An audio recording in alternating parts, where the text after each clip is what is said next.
1절로부터 6절까지의 말씀입니다. 창세기 16장 1절로부터 6절, 15쪽, 21쪽에 있습니다.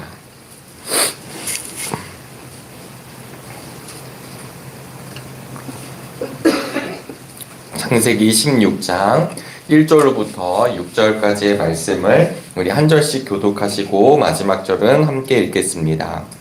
아브라함의 아내 사레는 아이를 낳지 못하였다. 그에게는 하갈이라고 하는 이집트 사람 여종이 있었다. 사라가 아브라함에게 말하였다. 주님께서 나에게 아이를 가지지 못하게 하시니 당신은 나의 여종과 동침하십시오. 하갈의 몸을 빌려서 집안의 일을 이어갈 수 있기를 바랍니다. 아브라함은 사레의 말을 따랐다.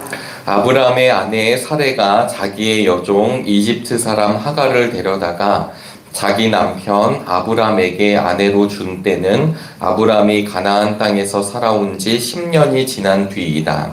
아브라함이 하갈과 동침하니 하갈이 임신하였다. 하갈은 자기가 임신하는 것을 알고서 자기의 여주인을 알보았다.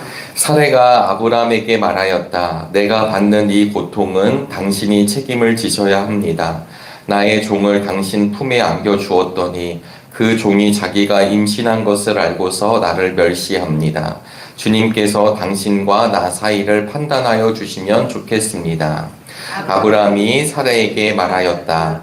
여보, 당신의 종이니 당신 마음대로 할 수 있지 않소. 당신이 좋을 대로 그에게 하기 바라오. 사레가 하갈을 학대하니 하갈이 사레 앞에서 도망하였다. 아멘. 오늘도 주님의 은혜와 평강이 우리 정릉의 모든 성도님들에게 가득하시기를 축복합니다. 네, 요즘 우리나라의 화두 중에 하나는 출산율입니다. 그래서 우리 교회에서도 우리 손주가 태어났다, 또 우리 자녀가 태어났다 그러면 너무 기쁘지 않으신가요? 네, 참 기쁩니다. 한 가족의 우리 자녀들.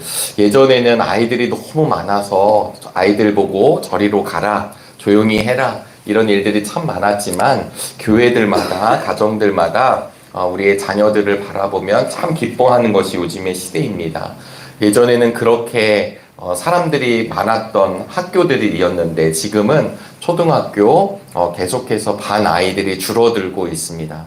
옛날 이렇게 콩나무 시루 같은 그런 것들을 우리가 상상하지만 이제는 그런 학습 환경이 너무 좋은 거죠. 왜냐면 공간은 크지만 아이들이 적게 됐고, 또 그렇게 많았던 반들이 이제는 다 줄어들고 다른 공간으로 활용하고 있는 학교의 현실을 보면 불과 얼마 만에 이렇게 바뀐 것에 대해서 참 당혹스러울 때가 있습니다. 제 주변에도 아이를 낳지 못하는, 일부러 안 낳는 것이 아니라 이제 낳기를 계획하고 준비하고 있는데 낳지 못하여서 기도하고 또 기도를 부탁하고 또 의술의 힘을 빌리는 수많은 사람들이 있습니다. 그분들의 눈을 보면 얼마나 애틋한지 모릅니다. 왜냐하면 자녀를 하나님 허락해 주시기를 바라기 때문입니다.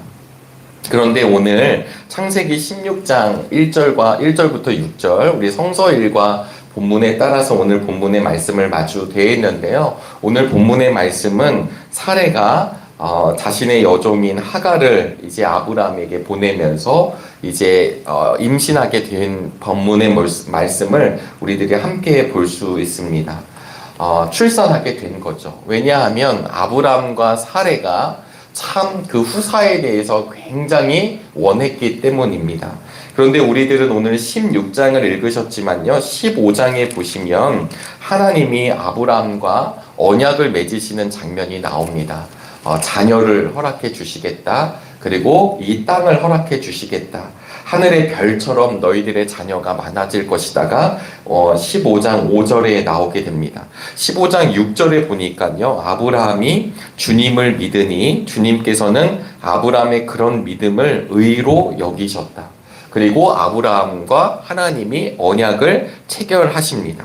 그러니까 언약, 약속을 맺으셨다라는 것은 그냥 우리 하기로 하자, 그냥 이렇게 구두로 합의한 것이 아니라 정말 제사를 통하여서 희생 제물을 놓고 언약을 체결하셨다라는 것은 하나님이 꼭 지키시겠다, 하나님이 이루어 주시겠다라고 하는 약속인 것입니다. 그런데 그런 15장이 지나가고 16장이 되자마자 아브라함의 아내 사레는 아이를 낳지 못하고 있습니다. 본문에 의하면 10년이라는 시간이 지나가게 돼요. 10년 동안 얼마나 많이 생각을 하고 있을까요? 그러는 동안 그들이 20대도 아니고 30대도 아니고 40대도 아니고 이제 75세가 됩니다. 그러니까 우리들의 몸으로는 이게 안 될 것 같다라고 하는 생각을 그들은 갖고 있었던 것입니다. 그래서 16장 2절 말씀을 우리 함께 다시 한번 읽어보시도록 하겠습니다. 사레가 아브라함에게 말하였다. 주님께서 나에게 아이를 가지지 못하게 하시니 당신은 나의 여종과 동침하십시오. 하갈의 몸을 빌려서 집안의 대를 이어갈 수 있기를 바랍니다. 아브람은 사레의 말을 따랐다.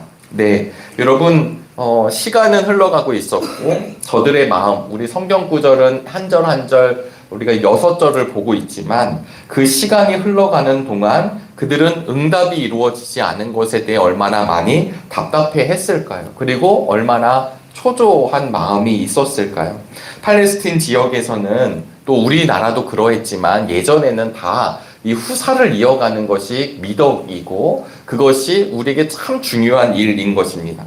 그러니까 이 당시 지역에서 이 고대 근동 이 지역에서는 내가 갖지 못하면 그 다음 사람을 통해서라도 자녀를 이어가게 하는 것, 이게 이들만의 문화가 아니라 우리에게도 그런 문화가 있었습니다. 본처가 아이를 갖지 못하면 후처에게 아니면 씨바지라고 이렇게 용어를 할 정도로 자녀를 이어가려고 하는 그 마음을 알고 계실 것입니다.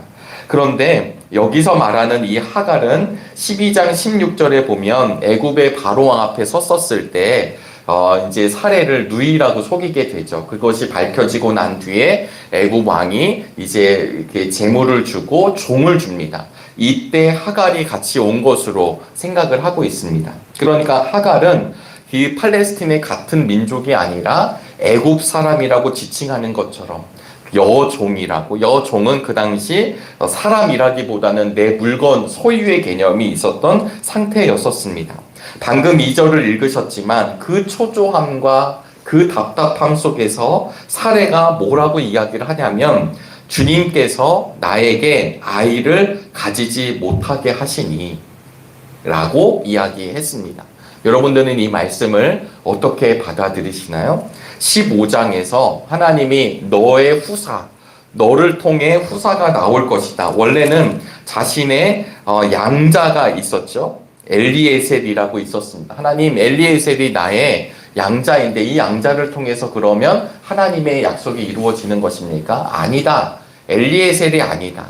너의 몸을 통해서 후사를 이어갈 것이다 라고 말씀해 주셨습니다. 그러니까 사례는 아니 아무리 봐도 이것이 불가능하다 여기니 오늘 2절과 같이 주님께서 나에게 아이를 가지지 못하게 하시니, 다음 장면은요, 그러니 당신은 나의 여종과 동침하십시오. 누구의 여종이요? 나의 여종입니다. 내 여종인 하갈을 내가 이렇게 한다는 것이죠. 오늘 성경은 이야기 같지만 여기에서는 중요한 이야기를 우리에게 하고 있습니다. 그것은 무엇이냐면 하나님과의 말씀, 하나님과의 교통, 하나님과의 교제가 이루어지지 않고 내가 판단하고 있는 것을 적나라하게 보여주고 있습니다. 사례가 이렇게 이야기를 하니 2절 끝에 아브람은 사례의 말을 따랐다라고 성경은 기록하고 있습니다. 여러분 혹시 오늘 본문을 이렇게 읽으시면서 어떤 장면이 떠오르시나요? 이 본문을 읽으면 사실은 창세기 3장에 나오는 아담과 하와의 장면과 비슷하게 진행이 되고 있습니다. 하와가 죽지 않는데 뱀이 이야기한 것을 듣고 아담에게 이야기를 합니다. 죽을까 하노라. 예전 성경에 보시면 죽는다고 했는데 죽을까 하노라. 이것을 왜곡하고 그리고 아담은 하와의 말을 들어서 선악과를 먹습니다. 나중에 이 창세기 3장 17절에 보면 이렇게 표현하고 있습니다. 제가 읽어드리겠습니다. 남자에게는 이렇게 말씀하셨다. 내가 아내의 말을 듣고서 내가 너에게 먹지 말라고 한 그 나무의 열매를 먹었으니, 이것이 하나님이 아담에게 하시는 장면입니다. 제가 여기서 아내가 문제다 이런 이야기를 하는 것이 아닙니다. 지금 잘 보시면 이들은 아브라함은 지금 15장에서 하나님과 언약을 체결했다고 말씀을 드렸잖아요. 그럼에도 불구하고 신뢰하지 못하고 사레가 자신의 판단으로 나온 이야기를 동의하고 하갈과 동침하게 됩니다. 그러자 4절부터는 어떤 일이 벌어지냐면 갈등의 시작되는 이야기들이 보여주고 있습니다. 어떤 갈등이 먼저 일어나면 부부간의 갈등이 먼저 일어나게 됩니다. 가정의 불화가 일어나게 되고, 두 번째로는 하나님과의 단절도 성경은 보여주고 있습니다. 우리 창세기 16장 16절 말씀을 함께 읽어보시도록 하겠습니다. 하갈과 아브람 사이에 이스마엘이 태어날 때에 아브람의 나이는 86이었다. 네, 그리고 17장 1절에 이렇게 됩니다. 아브라함의 나이 99이 되었을 때에 주님께서 그에게 나타나셔서 말씀하셨다. 그러니까 이 본문을 보면 16장이 맞춰지고 17장을 가보게 되면 무려 13년 동안 하나님과의 교제가 없다라는 것을 드러내고 있습니다. 그러니까 이 이야기는 이 일로 인하여서 하나님과의 단절이 이루어지게 되는 것, 그리고 우리가 이미 아시다시피 이스마엘이 태어나고 나중에 이삭이 태어나게 되죠. 이 자녀들 간의, 자손 간의 불화가 계속해서 이어지는 것을 볼 수가 있습니다. 여러분, 오늘 본문의 말씀은 6절까지 굉장히 짧은 말씀이지만 사실은 여기에 오늘 사순절을 보내고 있는 우리에게 주시는 하나님의 귀한 메시지가 있다고 저는 믿습니다. 그것이 무엇이냐면 하나님의 약속을 정말 믿고 있는가? 정말 우리가 하나님의 말씀을 신뢰하고 있는가? 우리에게 되묻고 계십니다.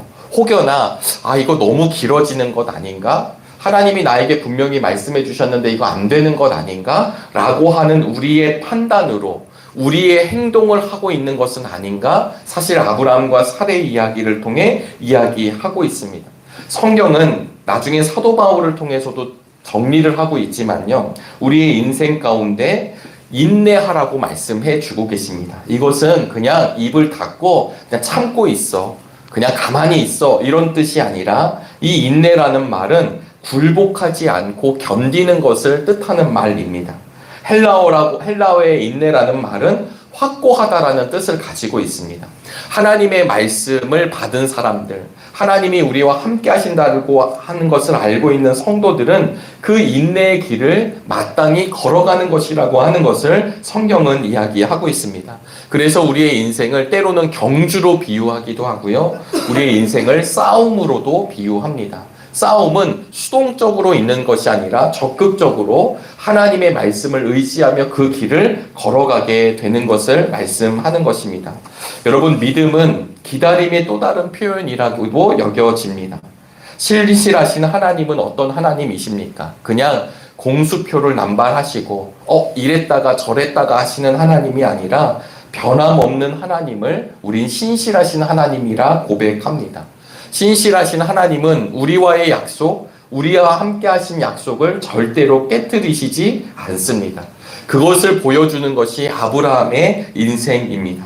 그럼에도 불구하고 아브라함은 그 시간이 가면서 자신의 인내를 다하지 못하고 조급해 했었습니다. 하나님께 여쭙지 못하고 자신의 판단으로 진행하고 실행하였습니다. 그러면서 이것은 하나님이 어쩔 수 없었을 거야. 후사를 이으라고 했었으니까 우리 몸은 안 될 거니까 우리가 여종을 통해 후사를 이어가는 게 맞을 거야 라고 하는 자신들의 합리화가 있었을 것입니다. 여러분, 창세기는 이야기로 진행되지만 에서와 야곱이 비교가 되는 것처럼 오늘 본문을 통해 하나님의 계획과 사람의 계획이 얼마나 다른지도 사실은 드러내고 있습니다. 오늘 우리 사순절을 보내고 오늘 이 하루를 보내고 있는 우리 모두에게 하나님의 약속을 신뢰할 수 있는 진실한 믿음이 있기를 간절히 바랍니다. 메시지 성경을 살펴보니까 오늘 본문 1절을 이렇게 유진 피터슨 목사님은 쓰셨습니다. 아브라함의 아내 사레는 아직 아이를 낳지 못했다. 그녀에게는 하갈이라는 이집트 여종이 있었다. 이렇게 1절을 그분은 말씀을 묵상하면서 쓰셨습니다. 저에게 확 와닿았던 단어는 이것입니다. 아직이라는 단어이죠. 15장에서 하나님의 약속이 있었는데 아직 아이를 낳지 못하니까 벌어지는 일들이 16장에 기록되고 있습니다. 아브라함과 사레가 참 믿음이 없었네. 이 사람들 이렇게 할 수밖에 없었나? 라고 우리가 제3자처럼 보는 것이 아니라 우리도 이미 하나님의 약속과 아직이라고 하는 사이에 놓여져 있습니다. 우리는 연약합니다. 때로는 흔들립니다. 그러나 그러할 때마다 하나님의 약속이 변함이 없다라고 하는 놀라운 진리를 꼭 붙드시게 되기를 축복합니다. 그 진리가 분명했기 때문에 이 땅에 우리 주님을 보내주셨습니다. 예수 그리스도를 보내주신 하나님의 뜻은 그저 어쩔 수 없어서 우연히라는 말이 아니라 약속을 하셨기 때문에 우리를 평생, 우리를 끝까지 붙들어 주시려고자 하는 하나님의 그 크신 사랑 때문에 우리 예수님이 이 땅에 오셨고 십자가의 길, 부활을 허락하여 주셨습니다. 사랑하는 여러분, 우리는 기다림 속에 있습니다. 우리가 진정 믿음에 이기는 길은 그분께 묻고 그분의 음성을 따르는 일입니다. 그분의 뜻에 우리의 마음을, 우리의 신앙을 조율하고 그분께 집중하는 것입니다. 이 사순절기에 더욱더 주님을 바라보는 믿음의 시간이 되시기를 주의 이름으로 축복합니다. 약속이 있다라는 사실을 절대 잃어버리지 마시고 잊어버리지 마시고 우리가 이미 아직이라는 사이에 놓여져 있지만 그럼에도 불구하고 하나님을 의지하는 믿음의 실력자들이 되시기를 주님의 이름으로 축복합니다. 기도하시겠습니다. 하나님, 오늘도 귀한 날을 허락해 주시니 감사합니다. 아직 이루어지지 않는 하나님의 뜻을 바라보며 때로는 갈등하고 때로는 연약해져서 흔들리고 때로는 정말 하나님의 뜻이 맞는가 의심을 하는 우리들입니다. 하나님, 이 사순절기에 우리 주님을 보내주셨던 하나님의 그 크신 사랑을 바라보며 다시금 약속과 아직의 사이에서 굳건하게 믿음의 길을 걸어가는 우리 모두가 되도록 하나님 붙들어 주시옵소서. 때로는 연약하지만 우리의 의지와 힘으로 나아가는 것 아니라 성령의 충만한 은혜를 더하여 주셔서 말씀대로 살아가는 은혜를 허락하여 주시옵소서. 특별히 오늘은 금요 기도회가 있는 날입니다. 한 주간을 치열하게 또 열심히 이 땅의 삶을 살아갔습니다. 한 주를 마감하는 이때에 주의 성전에 함께 모이게 하여 주시고 주의 예배의 자리를 사모하게 하여 주시고 주의 말씀을 사모하게 하여 주셔서 하나님이 허락하신 그 예배의 자리를 통해 우리의 삶과 영혼이 회복되는 은총을 누리게 하여 주시옵소서. 마음껏 찬송하게 하시고 마음껏 기도하게 하여 주셔서 우리가 언제나 하나님의 뜻을 묻는 믿음의 성도들이 되게 인도하여 주시옵소서. 특별히 토요일부터 주일까지 우리 유초등부 새봄 성경학교를 준비하는 가운데 있습니다. 하나님 함께하여 주시고 준비하는 손길 위에 지혜와 능력을 더하여 주시옵소서. 돌아오는 주일에는 거룩한 예배를 준비하고 있습니다. 또 오후에는 두 번째 속회의 날이 있습니다. 또 우리 성북 지방회가 준비되고 있습니다. 하나님, 많은 일들이 이루어질 때 오직 하나님의 뜻이 있음을 알게 하여 주시고 그 예배의 자리, 속회의 자리, 또 우리 지방의 감리교회들이 모이는 자리를 통하여서 기쁨이 넘치는 시간이 되도록 인도하여 주시옵소서. 연약한 환우들, 우리의 자녀들이 있습니다. 강건의 손으로 붙잡아 주시어서 우리의 자녀들이, 환우들이 신실하신 하나님을 다시금 의지하는 은총의 시간을 허락하여 주실 줄로 믿사오며 살아계신 예수님의 이름으로 기도하옵나이다. 아멘.